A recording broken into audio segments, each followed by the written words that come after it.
We know that the big, bold commercials like this one reach the masses, but what if your advertising budget doesn't have such deep pockets? Well, don't worry, there's a way to get your name out there in a cost-effective and creative way. And Advice Interactive Group has these solutions that can transform your business into a solid success.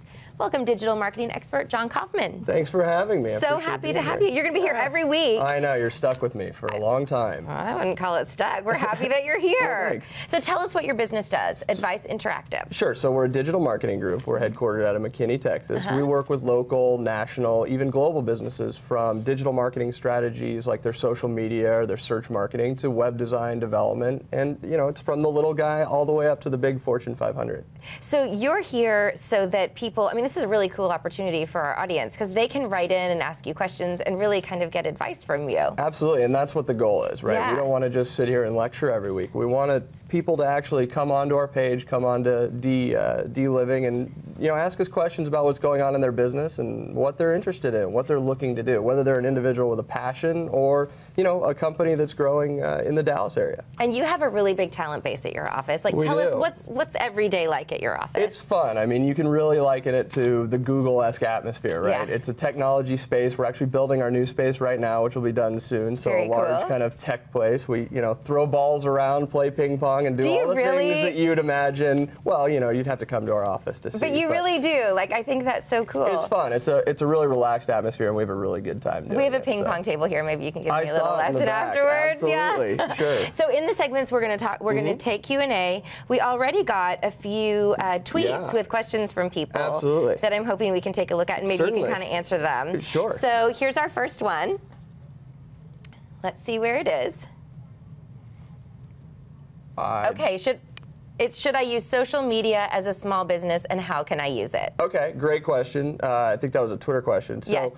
Absolutely, you can use it as a small business. You could use it as an individual, but don't use it to lecture people. Don't use it to pitch. Use it to listen to an audience. Use it to listen to the people that actually buy your products or buy similar products, buy other types of products from similar industries, and see what they have to say about what they like, what they don't like, and then engage in a conversation with those people. Don't just get on Facebook. Don't just get on Twitter because you think you're going to go sell a bunch of products. It's never going to happen like that, and it's not something that you really should focus on. I'm so happy to hear you say that because I think it's so interesting the way you can really with social media have direct access to your clients in ways that maybe you can't have through other mediums. Absolutely. Through a commercial, we can't hear, if you run a commercial, you can't hear what people are saying to the television or to their person sitting next to them in response. Exactly, and you can hear what they're saying. You can do things whether from a customer service standpoint or even just from a listening standpoint and actually do what they're asking of you, right? We had a problem here. Okay, we understand you had a problem. Let's see if we can't fix it. Let's make the experience better.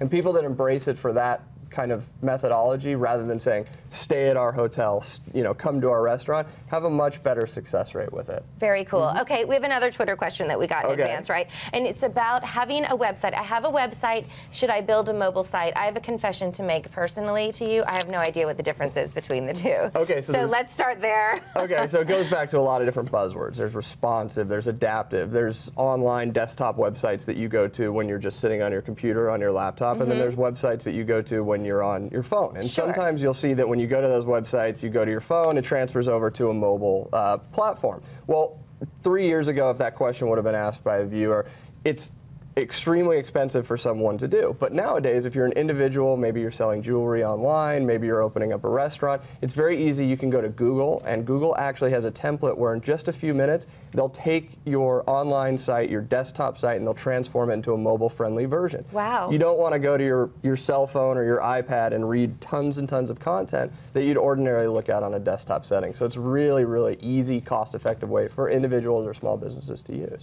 Very cool. Yeah. I want to get your take on some of these big, bold commercials. Okay, from the Beyonce concert. Can we call it that? The first one is the GoDaddy commercial, which this one had some people, up in arms. But I'm curious what your opinion was on it. So there's a survey that's done about 45 minutes after this ad, and there was a lot of negative content about, what was actually happening. Is this geek famous? Is this something that should be aired on TV? Right. Well, GoDaddy's infamous for this, right? They spent their first investment starting the company in an actual Super Bowl ad. That was all the money that they had, and it worked out for them. Actually, with this commercial, they had one of their, in fact, they had their biggest sales day that they've ever had after the Super Bowl ad aired. And they spent $3 million compared to a commercial we'll look at in a minute, which is the Anheuser-Busch commercial, which was wonderful. But that was a $14 million commercial versus a $3 million commercial, and people are still talking about the GoDaddy I was just about to say, we're still talking about it, and it might not have appealed to women, maybe more to men. Absolutely. And really quickly, the Budweiser commercial you just referenced, what'd you think of that? It was